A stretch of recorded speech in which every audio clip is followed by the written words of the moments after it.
Open your ears and crack some beers. You are listening to episode 31 of Retro Hangover.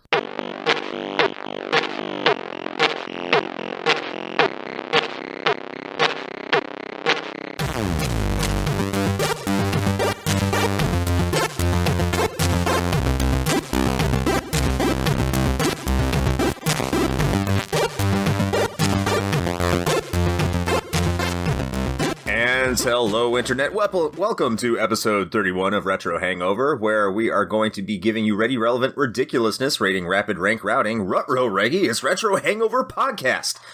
It's thinking. I'm your co-host, Chris Copleen, with your host, ransomly rad, Shane Koski. And this week, we have a very special guest, the Gray Man, Seamus Patrick Burke. Welcome to the show, Seamus. Hey. You were kidding about the alliteration. Just like I'm surprised there are any R words left in the English language. I mean, there's plenty, but I just I had to do it at the last minute, so it could have been a lot better, but it's not. I also want to believe that you included a Scooby-Doo reference, mostly for Shaggy. Whoa, man, that was some sick alliteration, dude. He needs to be in Mortal Kombat 11 because he's not going to make it to Smash. Sorry. He'd only have to use like Finish him, Scoob! 10% of his power if he was in MK. So I heard. You can't measure his power. There's no percentage because his power is unlimited. Any case, this is our first major collaboration outside of I guess people who live with each other. Even though it was great with our co-host last week, which was fantastic. Nothing to take away from her. She was great. But I'll make sure she doesn't listen to this episode. Thank you, Chris. Well, she will. I already know it, so I'm dead. In any case, welcome once again. I'm just sitting here. I don't have a stake in this battle at all. Welcome to the show, Seamus. Go ahead and introduce yourself a little bit. Yeah, so I run a show called Gray Man Games, and I got the original idea and the name from the fact that I'm a big Game Boy fan. It was my favorite console growing up. I collect Game Boys, and I started off talking about Game Boy games, comparing them to the console versions and seeing which one was kind of better. Is the handheld better than the console version? Is the console version better? Are neither of them that good, or maybe both of them are great, just in different ways? And this year, I've started expanding into Let's Play content. I am currently playing through the entire Mega Man series. As we are recording this right now, this is the day that the finale of Mega Man 5 went up. And we'll be playing that all the way through Mega Man 11. And I may be expanding past that. We don't know yet. I'm still playing it by ear. So that's kind of what I do right now. And I also occasionally review black and white films and cartoons. And I'll say I watch his channel all the time and leave comments as much as I can because I do enjoy his content, do enjoy his show. We will definitely get to where you can find him on the internet towards the end of the show. So please stay to the end of the show so you can find the Gray Man Games and all of other Seamus's works on the internet because there's a lot of it and it's all very good, high quality content. Yeah, it's like a Marvel what you refer movie. to You it. just stay till the end of the credits. Exactly. I'm what you call psychotically prolific, just like Marvel, now that I kind of think about it. Marvel has just become like a perpetual just hype machine at this point when it comes to the movies. Like, they just feed into one another and just keep on, giving and then taking, and then just like, by the time one has come out, like, you're already hyped up for the next one. That is true. That is Yes. true. I'm looking forward to the next one. What was that? Captain Marvel, right? Yeah. Yes. This is like a week and a half or something like that. Yeah. Oh God, is it that soon? Jesus Christ. Yeah, super soon. Yeah. So in any case, Shane, how have you been doing lately? What games have you been playing? What have you been up to? Well, Chris, you would be happy to know that I've been playing this game. You might have heard of it. It's called Final Fantasy IX. Never heard of her. Yeah, Just never really went anywhere. It's kind of an indie title. Yeah, it's a little obscure, but I believe I am close to the end of disc 2. So, that's like, by the way, Chris, your guesstimate the other week about how far in I was in terms of hours, I believe it was 12 is what you said. Yeah. You were not far off. I told you. Did you just say guesstimate unironically? I just have to point that out. Yeah, so when I'm not moonlighting as a podcaster, I work at a corporate environment, so some of the lingo seeps in. I apologize. Oh, well, I work in localization, so I wouldn't know what that's like at all. But yeah, my in-game timer has me at about 15 and change right now, so you weren't too far off. Yeah, disc 3 is going to take you forever. Maybe I'm looking forward to it. If it wasn't for the fact that I had already started, I probably would have picked it up on the Switch, but I'm invested in the in the PS2 version now. So, well, PlayStation. Yeah, version. you're playing it on a proper PlayStation. Like when you say like disc 2, like I almost thought you were playing like the Steam re-release or something, and you were just kind of like ballparking like how much you were in there. Like I guess I'm on the second disc. Yeah, no, it's not like some of the albums that I still remember like the B side of the cassette tape for or anything like that. See, that's why you listen to Slayer, because Slayer albums are so short. They would just like print like the same album on both sides of the disc, so you can just flip it over and you can listen to it again. Yeah, but so yeah, man, other than that, really not a whole lot actually. I'm still working through Bloodborne actually, and I've started on a PS4 pre-owned purchasing spree now that I actually, own one. So there's that. Although I'm limiting myself to just the PlayStation platform exclusives, because I figure I can pick those other ones up, on Steam, or I probably already have, because my Steam list is atrocious and I have more games that I'll ever play before I die. So there you go. When Steam crashes and that's like first world problems for Yes. gamers. It really is. and when Steam crashes and the entire library moves over to Epic, you can buy them all over again. Don't you put that on me, Ricky Bobby. Yeah, just don't you have that albatross hanging over our heads? But what about you, Chris? What have you been up to since we last spoke? College still. This class, I think I said this last week, the class I'm taking right now is a lower level class, and it's the root of my existence. It's terrible. This professor does not teach. He does not want to teach. He does not want to give examples of what you're supposed to do for the assignments he is providing. So my class is now down to, I think, 8 active participants since starting out with 25 people on the class list. So that many people have dropped the class. So it's terrible. The culling. Yes. Trying to complete, or not complete, but more beat Kingdom Hearts now that I'm behind. But I got to beat it because that's just my mentality from last week. So I'm going to try and wrap that up. And then I don't know what I'm going to do because I'm going to be in South Carolina for the next week and a half.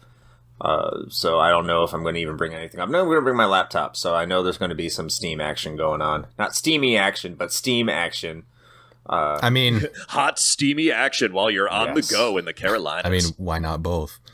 Because my wife's not coming with me. You can probably frown upon that. Oh, that's a safe answer. I like that one. Why is it safe? Laptop's like you gotta carry the load. Like now that the wife's not here. I mean, I guess that is the reason that they make the incognito tab. Not that I know that would be, but yeah, that's for shopping for family members, Chris. Of course it is. Like it never. You just go to your house and just like Control Shift N or just like worn out on the keyboard because you've just used incognito mode so much. This actually just gave me a great idea. Okay, so I probably shouldn't say it because it's going to get out there and then we're going to lose it. So we need to hop on this right away. But clearly, what we need to do is make a specialized keyboard where just those 3 buttons are a different color, kind of like a WASD gaming board for gamers, but for incognito. I like where this is going. What you mean by incognito? I mean, secret shoppers. I don't know what you're talking about, and I'm offended by the assertion. That's fair. Or you just make the N key just like out of kind of a material that just somehow doesn't pick up human fingerprints. So even if you like dust it for evidence, like it doesn't show up at all. So it's like, hey, like, the crime of nobody is the crime of everybody. Just what's going on. See, I like where this is going. Really? I'm just talking out of my ass right now. I don't know what you guys are talking about. That would be an interesting tab on the incognito area. This implies that I have any direction for any of my commentary that I do anywhere whatsoever. I just make it up as I go along. Like, I had someone recently say to me, "You carry conversation that I can't get anywhere," and that was very flattering, but I'm like, I just make it up. I just bomb into any situation and just hope for the best. Well, I think in that case you're in good company because, if anybody was under some sort of like assumption that we operate on a plan, they're sorely mistaken. Yeah. Yes. Can't you really say that for like anything on the internet, like YouTube, podcasting, whatever? It's just like you just throw it up there and you just hope for the best. Pretty much. It's a million bottles filled with a million messages in an overcrowded ocean. That's super deep. We need to take a moment to reflect on that. Yeah. And moment over. Okay, fantastic. And Seamus, we all know that you've been playing Mega Man, as you said. On your channel, you're also playing through Resident Evil 2 and Overwatch. But is there anything else you're playing in addition to other than your projects on YouTube? It's. I confess, I haven't found the balance yet where I still have gaming for enjoyment, like versus recording gaming for commentary. Like since like the channel has been up for 2 years, but the Let's Play content is still like very fresh. I'm kind of just reaching the end of my first quarter, so I haven't found that balance yet, which is a little bit determined by what games have kind of come out. Mm-hmm. That being said, and I'm not going to do any spoilers right now, but one thing I am thinking of expanding after either Resident Evil or the Mega Man series is completed is doing more free play stuff. So I wanted to do like Free Play Friday to see like either support new developers or see if I can just like find weird kitschy stuff on Steam that like you wouldn't find otherwise. Always a good plan. And I found one, I'm not going to say what game it is just yet, but there is one where it was so, like, fresh and out there that they hadn't even uploaded a soundtrack yet. And so I just have this kind of gag where I just overdub, like, different royalty-free music over it that I'm just able to get away with. I mean, you could either do that or take the Jim Sterling approach and just put a whole bunch of Content ID stuff in there, and then nobody can claim it. You just have everything playing for exactly 10 seconds, and you just rotate out whichever track That's it right. is. Yeah. Exactly. Yeah. Chains of Love. Because that's it. That's always it. It's always the 10-second mark where just like all the Content ID wolves just start to wake up and they're like, "Hey man, you're using our stuff." Never mind the fact that I've been tempting fate with that. Chris can corroborate this, but because my favorite band is Rush, I have a running gag in the Mega Man videos where every time I summon Rush to do something, I play a snippet from a different Rush song. Nice. And so it's like, it's less than 5 seconds for any time, but I thought, God, like this is just a ticking time bomb if somebody wants to Content ID me. Fortunately, They just start adding the clips up together. Fortunately, they're Canadian, so hopefully they don't care as much. Yeah, they're just very laissez-faire up in Canadian. Or in Canada. Canada, damn it! Canada. All right, so Chris, you're kind of taking the helm this week. So what exactly are we talking about? What's our topic du jour? Well, if you haven't noticed yet, our special guest has been playing a lot of Mega Man, and his name is the Gray Man. So we thought we'd tie this all in, and we are going to be doing an episode today on the Game Boy Mega Mans. So, without further delay, the brief history of Mega Man on the Game Boy.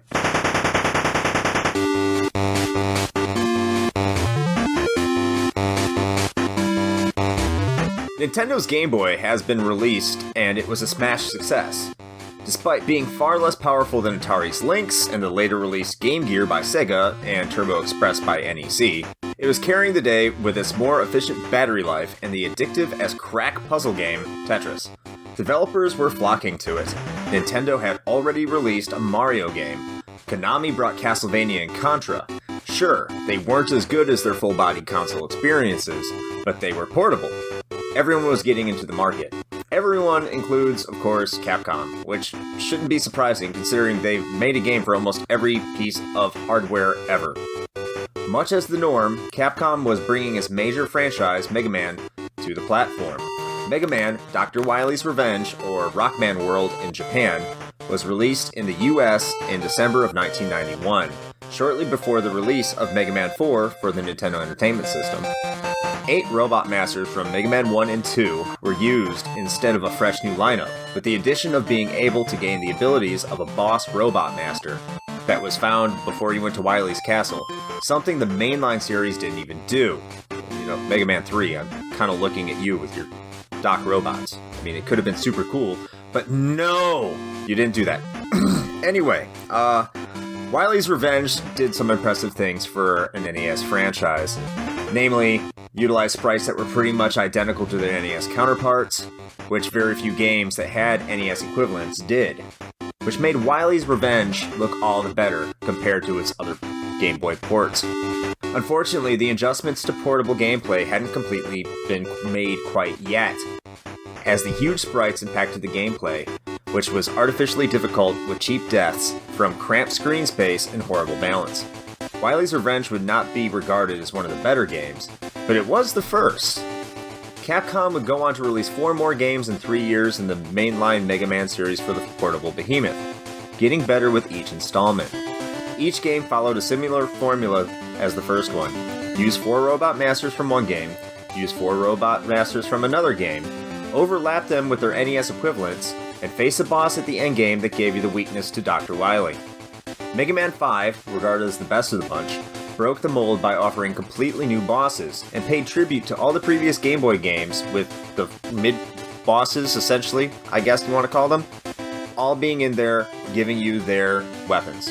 While the Game Boy Mega Man games were never regarded as better as their NES counterparts, they are still must-play games for any Game Boy enthusiast, and offer a unique take on a series known for its almost comical staleness. And that is your brief history of Mega Man on the Game Boy. So I want to start off by saying that I made the mistake of beginning with Wily's Revenge, and that game is really bad. It is. It's tougher than nails. It's not well designed. It's not a very good game. Yeah, so well, and the part that cracks me up about it, since we're just kind of jumping right into it, is like it does take the time to give proper levels to the Mega Man 1 bosses. You get one for Cutman, Iceman, Electman, and Fireman. Mm-hmm. So they all get proper stages. But then the other 4 Robot Masters, the one that they had for Mega Man 2, they just kind of have the transport system where you would normally refight the Robot Masters in a regular Mega Man game, and you just get thrown into basically this boss rush with a bunch of bosses from a completely different game, and then you just get all of their weapons, and then you just go to the final 2 Wily stages. So Wily's Revenge has a total of 6 stages. Like, that's the end of it. And then it's just like, oh, we got to fit these other robots in here somehow. Just fight them all at once. So you just get weapon, and it's just, it's not a very interesting use of the format. So here's a question, considering I only got through about 1.5 of those stages. So the rest of those weapons that you end up getting sort of all crammed into the end, are they actually useful in any way after you get them? They're basically useful for fighting the other Robot Masters. So I'm going to actually have to double check this in my notes, but seeing which ones you have to specifically fight. But the 4 Mega Man 2 bosses that they do have in there, they're bosses where, like, their weapon coincides with the weakness of another Robot Master. Mm-hmm. So it's basically, you get a weapon to fight like these other 3 specific guys in kind of this cramped boss rush right here, and then you fight the Mega Man Killer bot, which they have in every single Game Boy game, and then you go fight Dr. Wily, and then that's it. Well, great. I'm glad I apparently didn't miss out on too much.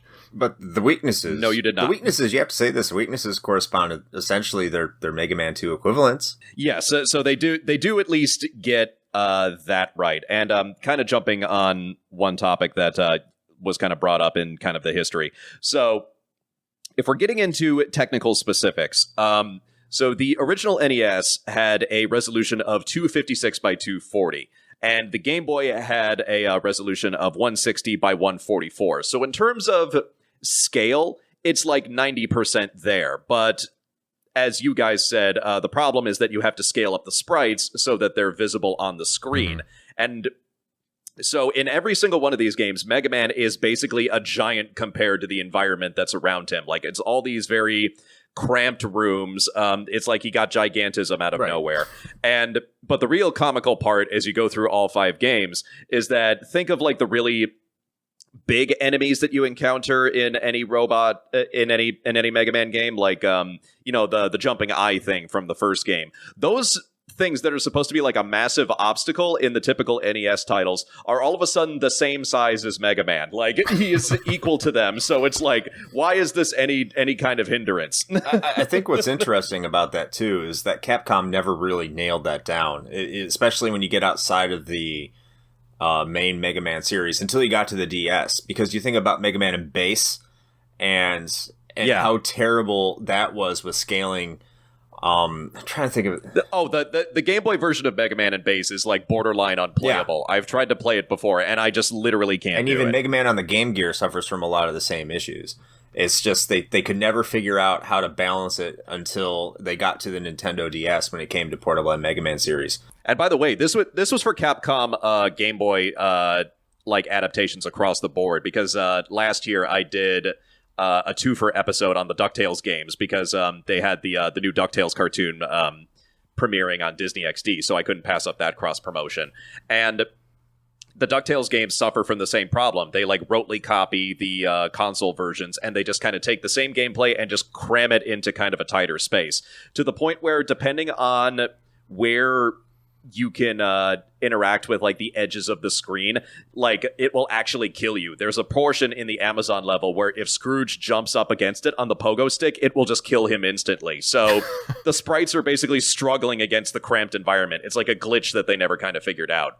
And in the case of DuckTales 2, it even repeats the flaws of the console version, like the fact that you have to replay Transylvania 3 times in order to beat the game. I'm like, you couldn't come up with an original level? Like, you're adapting, like, this is a port. You can add a new level if you wanted to.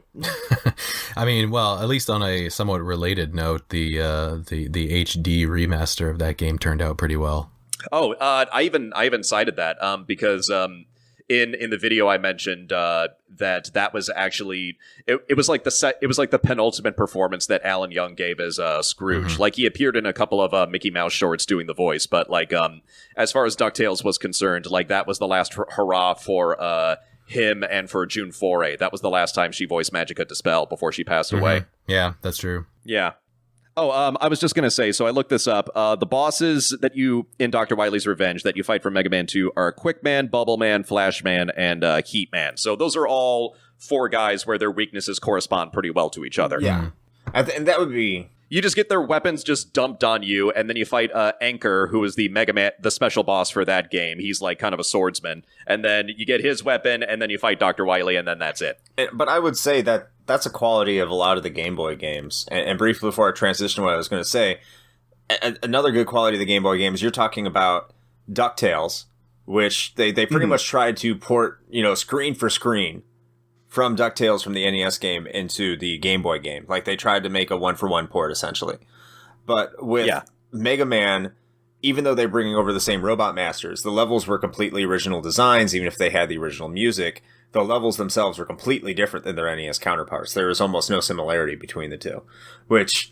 You got to give him credit for that. That is one thing I'll compliment, is that as the Mega Man Game Boy titles go on, the environments get like a little bit more elaborate, and they kind of start to resemble their console counterparts a little bit better. And part of the reason I was inspired to do reviews of Game Boy games in the first place is that I usually play them on a Game Boy player on the TV, so you kind of get to appreciate the intricacy of what they did with 4 colors, like in this kind of like limited format. You see like there's a crazy amount of detail that is in some really old Game Boy games that you weren't able to appreciate because it's on a tiny screen that doesn't have a light on it. But you just kind of see what they do now and you're like, holy shit. But then you play Dr. Wily's Revenge and they hadn't completely worked that out yet. So it's just in these very abstract kind of like almost circuit board environments that kind of don't really have a lot of detail or any spruce to the environments. Yeah, I mean, that was like night and day, because like I said, I started with Wily's Revenge, and I got about a level and a half into it, and I was like, well, this is going in the garbage, and then from there, I basically, actually, I skipped to 4, and started playing that. I got about halfway through that one, and actually, I would have finished it, had I not accidentally overwrote my save state. However, so at that point, I just went to 5, because Chris was telling me that that's the one that I should be playing anyway. And so I checked that one out, and man, it is night and day between that first one and that one. Like, 5 is pretty solid, and this is coming from someone, which we'll probably touch on in a little bit here, but this is coming from somebody who has like 0 nostalgia for Mega Man. Like, I never played it growing up. I actually kind of disliked the series for the most part, but I feel like I've kind of come around to it a little bit. And I'm kind of the opposite. Like, I remember beating Mega Man 3 like the first summer after kindergarten. So like, and I, like you, I didn't play Mega Man 5 for the Game Boy until I was an adult. And so it is literally a hidden gem. Like, it does so many things that are like completely different from not just the Game Boy games, but also the entire, classic Mega Man series. But it does it in a very good way, in a way that I think like kind of paid off. Yeah, no, definitely. I wouldn't really call it hidden. I mean, any game that demands at least a $100 price tag isn't exactly, hiding in plain sight. Yeah, that's one thing we should mention is that, like, and that's not even talking about the release price. It's also the fact that Mega Man 5, because it was released towards the end of the original Game Boy's life cycle. It's also one of the most expensive carts if you try to go for the used market. So I think Mega Man 5 gets somewhere up where around $100 or $200 or something like that. I wouldn't even say it was released towards the end of the Game Boy's life, but it was released in that void time frame where it was like what, released in 1994, right? So it had been 5 years after the Game Boy had been released, which it's aging hardware, but at the same time, it had been released before Pokemon came out.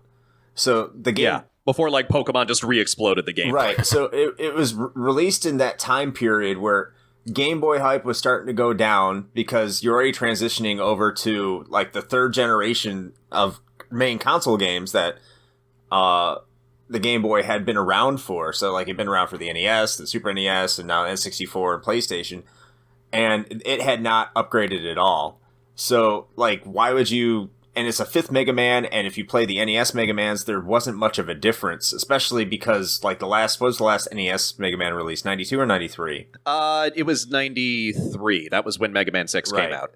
And everyone was kind of getting tired on Mega Man, especially Mega Man fans, if I remember correctly. And Mega Man 7 was in limited release even in 94, 95. And that's a pricey game too, because it kind of had the same release schedule. Because I think Capcom was starting to focus on other things, and rightly so. Well, they were focusing on the X series, which is like, takes the Mega Man template, and just kind of like ramps it up to 11. Like that was like the new hotness. Yeah, and definitely. I mean, why would you continue to invest in traditional Mega Man when Mega Man X is the killer app for Mega Man anyway? Yeah, just like as much as I love the classic series, I will totally cop to the fact that like the first Mega Man X game for the Super Nintendo is like not just one of the best Super Nintendo games, but probably one of the best platformers ever. Like that game is amazing. So, Mega Man for the Game Boy. So we talked about Mega Man 1 and we briefly talked about Mega Man 5. Well, we'll talk more about Mega Man 5. I'm kind of going in sequence a little bit, so I don't want to get too ahead of myself. Yeah, but not formally talked about Mega Man 5 briefly. But so let's move on to Mega Man 2, which I have not played. So Seamus, I'll just have to say this about Seamus briefly. He is pretty much the subject matter expert when it comes to Game Boy Mega Mans. So we will be relying on a lot of his input throughout this episode for the games we have not played. And I don't know about Shane, but I know I have not played Mega Man 2 for the Game Boy. Well, I have not. This is a hilarious one to kind of pass over to me because, believe it or not, Mega Man 2 for the Game Boy kind of has like a storied history and not exactly a good one. So just throwing down this gauntlet, Keiji Inafune considers that to be the worst Mega Man title under his watch. Like he hates Mega Man 2 for the Game Boy. And I went back and I replayed all of them like before we sat down to do this, so I could have everything that was just like fresh in my mind. Now, to the game's credit, it is better than Wily's Revenge. It's a low bar. Low bar to cover, but or to clear, but it does clear it. So, of the Robot Masters that it has from Mega Man 2 and it has from Mega Man 3, it is very representative of their original levels and their original like weapons and fighting.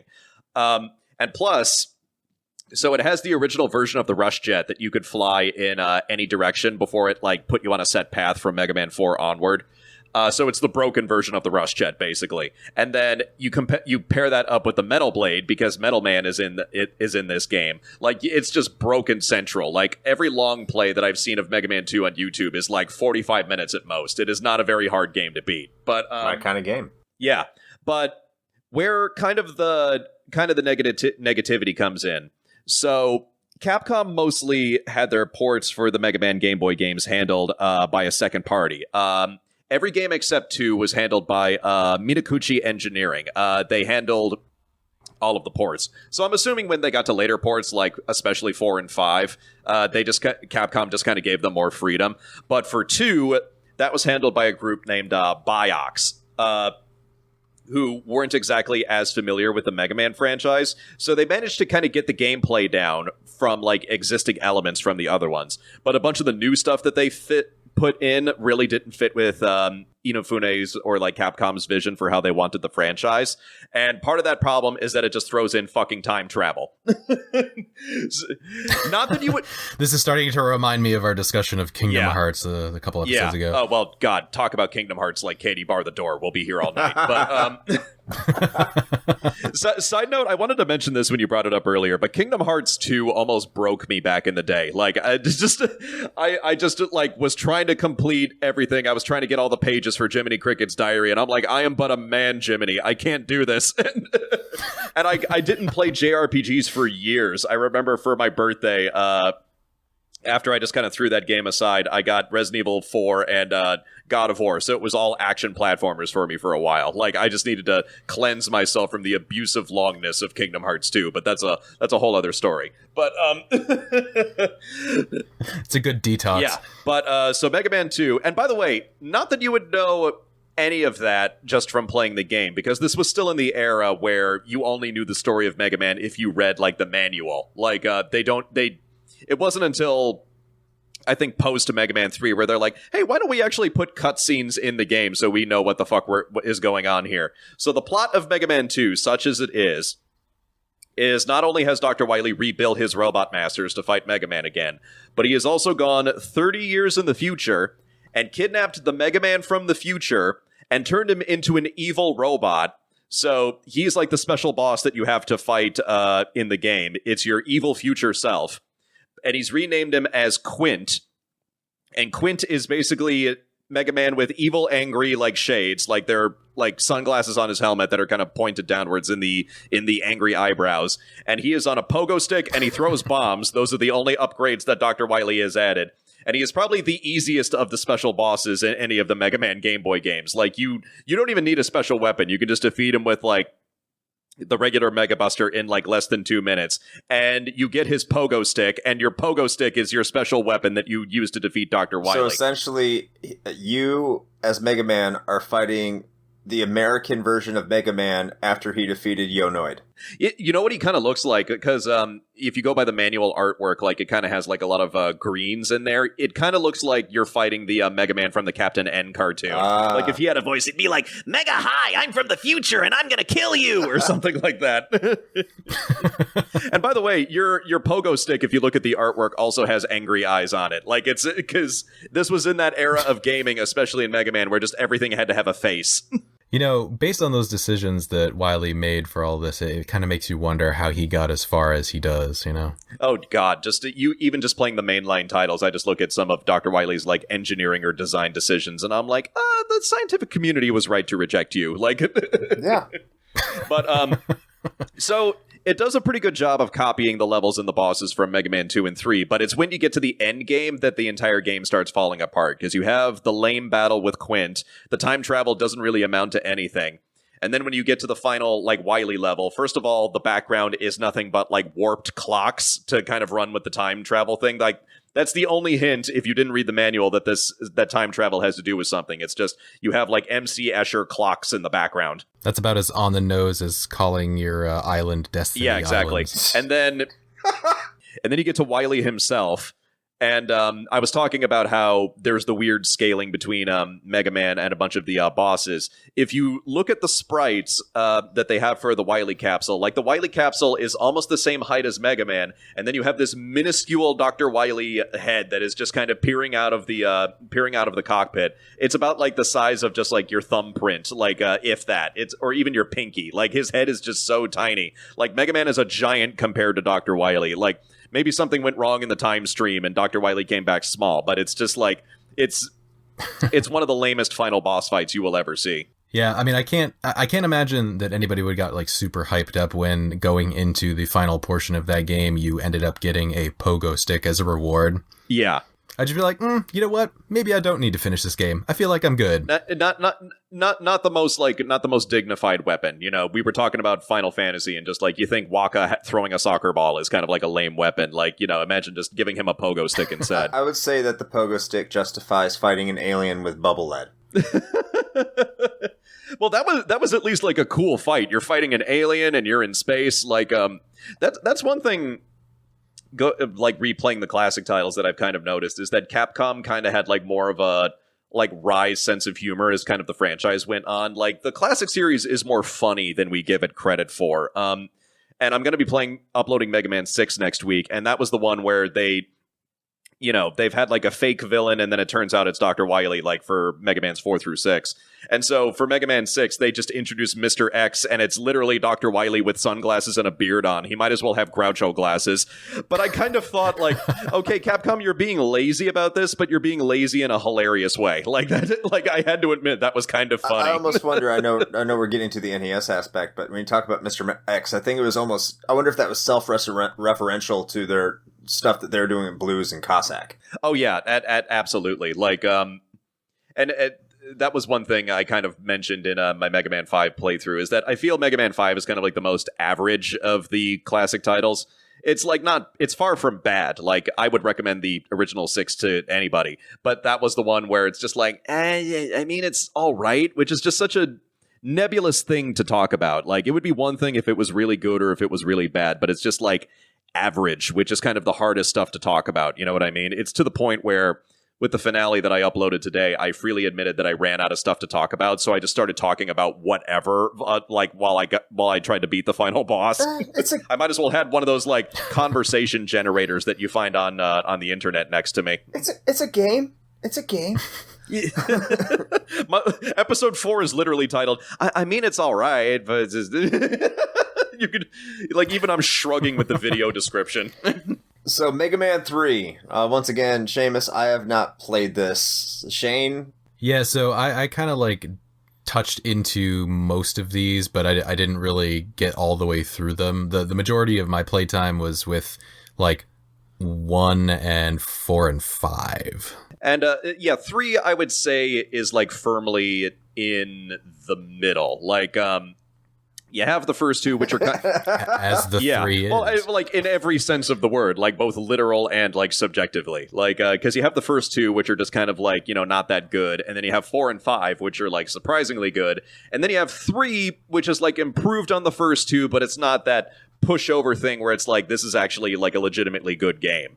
It's like the LaCroix water of Mega Man's. It's like the spicy rice cake of just like Mega Man's. It's like better than like a plain rice cake, but it's still a rice cake.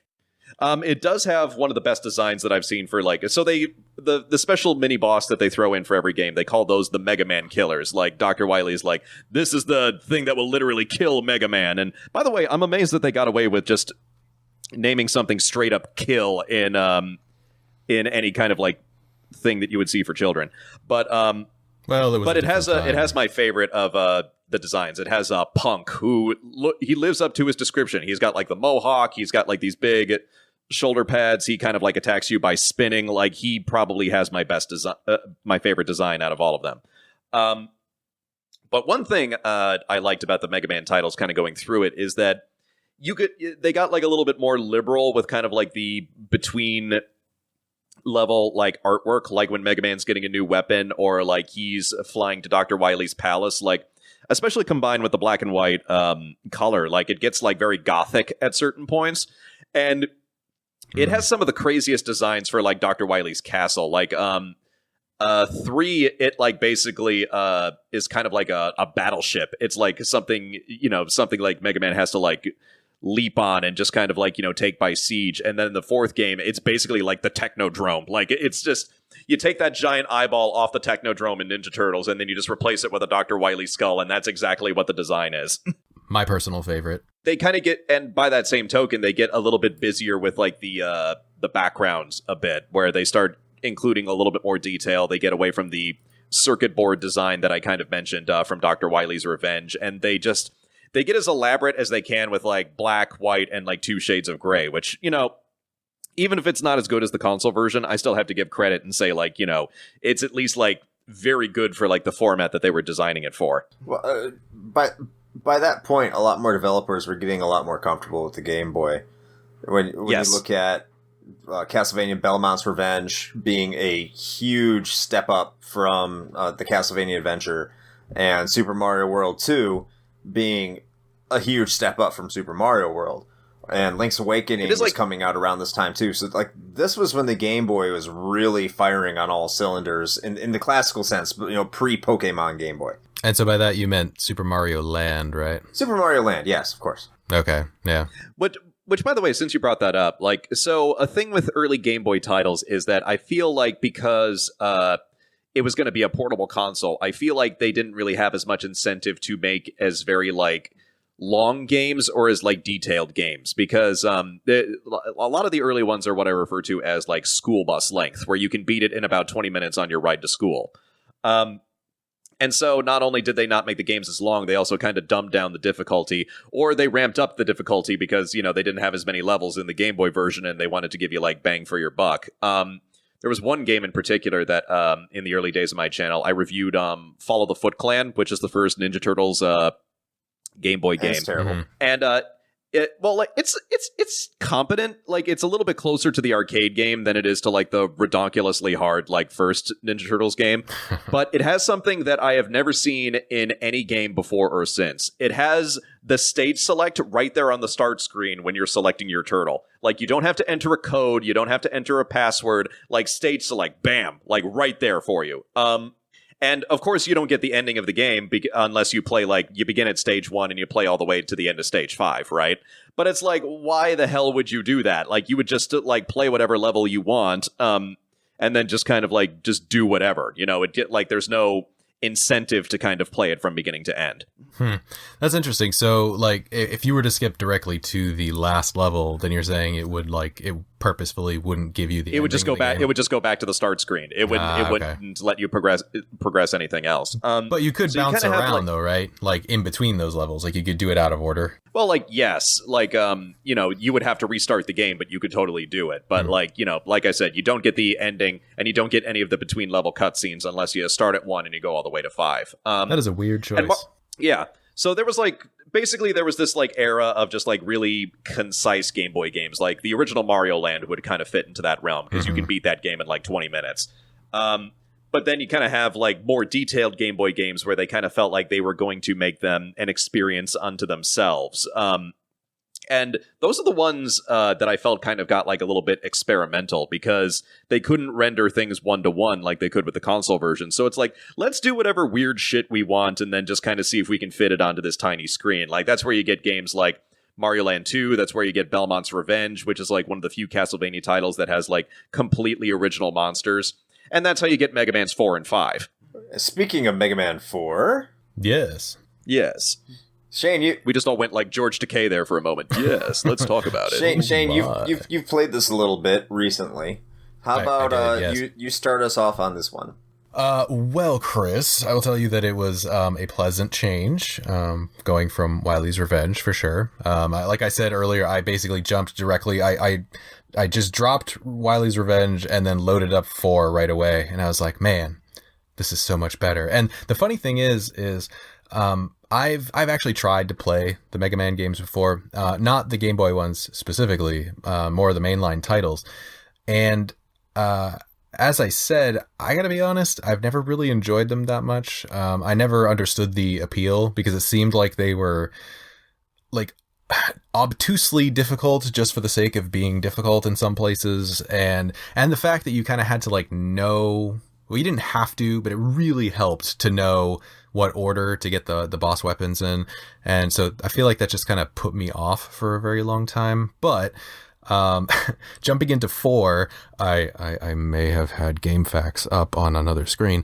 And I think in conjunction with kind of having a better sense of like a, suggested route through the game, in addition to perhaps the ability to save my game whenever I needed to. I don't know how one would do that, but let's just go with it. It made the experience a lot more enjoyable for me because funnily enough, even though Chris, like, that I'm a huge Dark Souls fan, so you'd think that this is completely counterintuitive, right? But I really get turned off very easily by kind of some of the mechanics in the Mega Man games where, it's like, oh, well, that was kind of a cheap death, or I didn't see that coming, and now I've got to start all the way back at the beginning of the level. And for some reason, I am totally okay with that if I'm playing like a Soulsborne game, but as soon as I get into something like Mega Man, it just makes me want to give up and never touch it again. I can't express why that is. I don't know why, but that's just how I feel about it. But having said all that, I actually did enjoy 4. I'm probably going to go back and actually try to play through it again because, like I said, I got halfway through it. I finished the first 4 bosses, and then I lost my save because I was an idiot. So I think I'd like to finish that one just to see it through to the end, if for nothing else than the, dollar store Technodrome. I will say that, like, I think if it weren't for 5, like, introducing as many original elements as it does, like, I think 4 would probably be the best regarded of, like, the Mega Man Game Boy games. Because you are right, like, it kind of worked out, like, all the kinks, and it kind of, like, managed to make, like, a good Mega Man experience for the Game Boy. Yeah, and well, so there's something I'm gonna kind of jump ahead a little bit here, so I mean, feel free to stop me if you want. But one of the things that I actually really enjoyed about 5 that I noticed right off the bat was suddenly the energy replenishment items and things like that were strangely more prolific than they were in the previous titles. And I don't know if I assume that was a purposeful design choice that went into that, but it certainly made 5 a lot more enjoyable for me because, in addition to the typical sort of like stage layouts where, you'll find those life replenishing items, very sparingly, but they're usually tucked away in a corner somewhere, or you have to do some kind of special jump to get to it or what have you. Gotta have rush. Right. And so they still have those, but then I noticed that enemies were also dropping those far more frequently, and it might be, and Seamus, you might be able to keep me honest on this one, but I don't believe, or at least I didn't see, just your sort of run-of-the-mill enemies dropping like full health replenishment items in the previous titles. That's something like I kind of forget the frequency off the top of my head, so like that's something that I can't really like confirm or deny like either way, but kind of expanding on your point, I think it also helps that 4 and 5 are the first games that introduced the shop system. Mm-hmm. So if you were feeling kind of just like really strapped in a certain level, you can just like save up for a bunch of chips and you can just go to Dr. Light's lab and you can just like buy an extra life, or you can buy an extra E-tank or something like that, or something that'll like reduce the damage that you take. Just it gives you like a little bit of like a cushion. And by the way, that was the first Mega Man game where that got introduced. They included the shop in Mega Man 7 onward, but like the handheld title is the first place that they kind of like tried it out. Like, which kind of goes back to my earlier point of the fact that because handhelds like have less writing on the line than a big AAA like console title, like that's kind of where they get like a little bit experimental, both with like gameplay features and just kind of like, the kind of content that they can just kind of throw in there. So that was one that just kind of like paid off a little bit more down the line. Yeah, because I mean that definitely is a bit of a double-edged sword, but in that case it definitely worked out because at least anecdotally from my own personal experience, as far as I'm concerned, that was a like across the board improvement. And actually, now that you bring that up, that actually may be why I can handle like a Dark Souls game better than Mega Man, because at least then you still have a little bit of a cushion. You've got your Estus Flask, you've got some other things that you can use, what have you, that if you fuck up, then at least you'll still be able to kind of catch yourself a few times before you get mercilessly slaughtered. Whereas in most of the earlier Mega Man titles, it was just like, well, you've got X amount and that's it. So if you screw this up, then enjoy going back to the beginning of the stage. So a lot of prominent people like Aaron Hansen and stuff like that have kind of theorized that that's why when it came to Castlevania, that's why Symphony of the Night really took off. Like that whole format, the Metroidvania format, is because previous Castlevania, it's just like you've got the whip, you've got these items, like go kill those, fuck you if you can't do it. Like but Symphony of the Night, it's like, if this part's too hard, you can go to another part of the castle or grind, or you can like try to find this special armor, or you can get this healing item or something. There's like cushions all over the place, as opposed to like, a Dark Souls type game where it's just like all of your wit and cunning, like, it's all on you as a gamer. Like you can't attach an extra thing that will kind of like, cushion the blow of the enemy a little bit. I would say that's true for Castlevania, but I think Mega Man, because Mega Man had a game like that too with Mega Man ZX and ZX Advent, but those games didn't really take off. Yeah. Yeah, they're also portable titles, we're on the subject. And they didn't really take off either. Because I think just by that time, the Mega Man formula was so unique to Mega Man that people, when they expected to play Mega Man, they expected to play that format. Yeah. And that kind of ties into a whole other story where just like, all throughout the Mega Man X series, like, Inafune was trying to push, like, Zero as much as he could, but they're like, no, we still got to stick to Mega Man. And then he finally got his, like, title where Zero is the main character, and just, like, nobody bought it. Like, it's like, stop trying to make Zero happen. It's not going to happen. Everyone wants to be Zero. Well, like, and it's not even that I dislike Zero. It's just the fact that, like, we come here for Mega Man. It's like, quit trying to, like, shove this other thing down our throat. Like, now, that being said, when you had both Mega Man and Zero, like, you had the option between the two, that's completely fine. But, like, somehow, you just take that one thing away, and it just kind of ruins the entire experience. Yeah, no, for sure. So, gentlemen, I think we are getting up close to time. So, we should probably go over 5 really quick, and then we should probably call it. So, what makes 5 so unique for those of you who haven't played it? First of all, I think they knew going into it that this was going to be the final one, because it does have the feeling of like a grand finale. It has all of the mini bosses from the other games come back, and it does that thing when you always reach, the end of the road, is that you go up into space. This is the Mega Man game where you go into space and you fight enemies that are from space. And all of the robot masters are themed after planets. So you have Mercury, Venus, Jupiter, just all the way down the line. But they don't have designs like any other robot master in any of the other games. They're all completely unique. They all have different proportions. Some are bigger, some are smaller, some are agile, some are stronger. And all their weapons are really good, and all their designs are really good. Their levels are really fun. And instead of the traditional Mega Buster, it gives you the Mega Arm, which lets you shoot with the same power as the Mega Buster, but it kind of like extends the hand outward. And so if there's an item or something like that within reaching distance, it'll kind of just like boomerang it back to you. So it's like a really unique game mechanic that I'm kind of sad that they didn't run with before. So the one thing I did notice about that, though, and you can correct me if I'm wrong, but I think with the inclusion of the what I will heretofore refer to as the Mega Fister, Fist power. So with that inclusion, I noticed when I was playing it that, I mean, there is a limited range on that, whereas you're charged up for the charged up shot, and I believe the charged up shots of the Mega Buster, that didn't have a limited range, right? No, it just like shot off the screen like a typical Buster shot would. Okay, yeah, that's what I thought. Because I noticed that kind of tripped me up a few times, like transitioning from 4 to 5, because I'd kind of like misjudge where I was in relation to like an enemy on the screen, and just completely, just sort of graze his face with my fist. Well, that was about it. I have to say this about Mega Man 5, though. Everything's upgradable. So yes. I kept dying repeatedly. I don't know why. I thought I just had difficulties with Mega Man 5. I probably was in the mood. I'm just going to use that as an excuse. But get good. It seemed like Dr. Light took pity on me and told me your Mega Arm, Mega Fister has been upgraded. And then like the range extended and it got a lot more powerful. And like Seamus... Yeah, that happens. Yeah. That happens if you get a certain amount of game over. So that is kind of just like a little bit of in-game pity that they throw your way. But that is definitely a feature of the game. Well, thank you, Seamus, for making me feel better about my ineptitude. But in any case, hey, you just got to get good. I don't know. You just had to get better. Yeah, get good. But then again, that gives you an incentive to get a bunch of game overs, because then you get this thing that will genuinely help you while playing the game.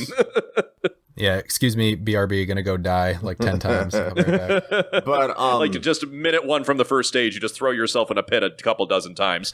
Dr. Light's just like, what the fuck are you doing? Mega Man, I built you to not do that. Like, I started out with Neptune, and I got increasingly that's a smart choice. Frustrated. But Neptune is one of the harder ones, but the one that always used to really mess with me when I first played the game was Pluto, which is like kind of the cat-like kind of enemy. And just like Pluto will straight up fuck you up. Like Pluto is like, maybe Pluto was resentful because it's no longer a planet. Like it saw that the writing was on the wall and it just decided to take it out on you. But like, I don't think you have to do this, but I remember during my first time, I actually switched through 2 different sub-weapons, like because somehow that strategy just kind of worked for me. And Other playthroughs I've seen shown that you didn't have to do that, but I'm just kind of like, no, this guy's extra tough. I need to kind of get like extra strats on it. I've got to see if I can do something out of the box. It's like Pluto's mad because he's not a planet, like Mighty Number Nine's mad because he's not a real Mega Man. In any case... Well, he was gonna be Mega Man in all but name, and now he's just like not even that anymore. And now he's just a $5 bargain bin dumpster fire. And here you thought the Mighty Number 9 burns were over. But like what I was saying is like they'll never be over. All these things are upgradable. So I guess in Mega Man 4 you had the ability to get like screws, much like you can get in Mega Man 7. So like you have this transition in between Mega Man 6 and Mega Man 7. And the Game Boy games at that point were really filling that gap. So you could upgrade. They were like bridging it. Yeah. You could upgrade your Mega Fister, so you could like grab onto the enemy and repeatedly do damage to it, or you could boomerang the weapons back, like Seamus was saying, or you could get all the other upgrades, like where you pick up a weapon refill and it automatically upgrade it for you without having to switch your weapon in the menu system, which I think was in previous Mega Man games anyway.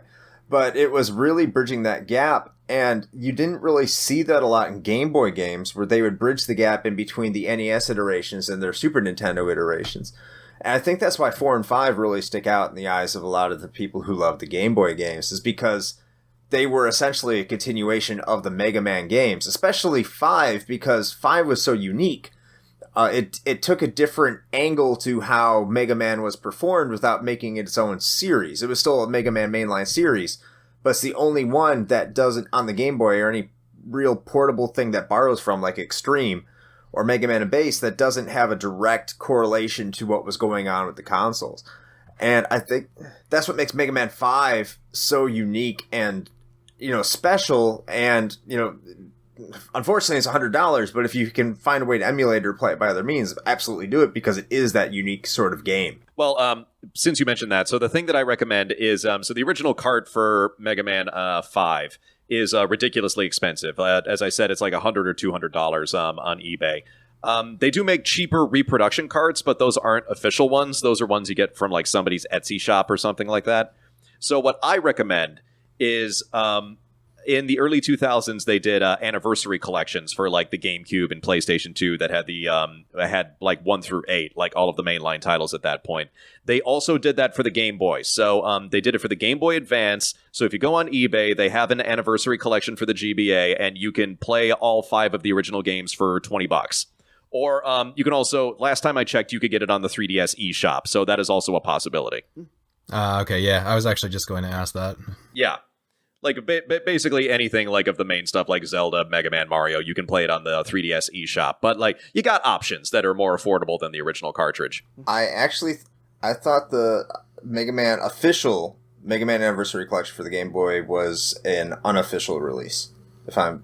Unless you can correct me. No, I believe it was. But if it's not, like I said, like the eShop is probably, like, the most official way that you can probably go right now. So, I'll have to double check that, but that was just kind of what I saw. Yeah, no, definitely. Which also, I believe, functions as a pretty good segue into what I think we'll do as a somewhat abbreviated section here towards the end. So it sounds to me like I think we're fairly unanimous in the opinion that this is something that someone either who maybe had some nostalgia for this and just hasn't picked it up in a long time, or if they're just brand new to either the Mega Man series as a whole or the Game Boy games specifically, I think we all are in agreement that this is something that is worthwhile for them to pick up and spend their precious gaming time with. Does that sound about right? I would agree with that, yes. Yeah.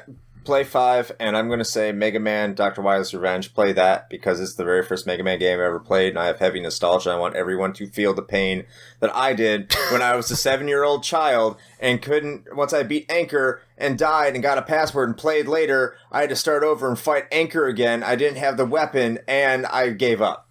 So, all of you feel that pain. This sounds like some deep scars, Chris. Do you want to talk about it? Shut up. Play Mega Man Dr. Wily's Revenge. Without save states, for nothing else, bitches. Play Wily's Revenge so you have a better appreciation for 5. How about that?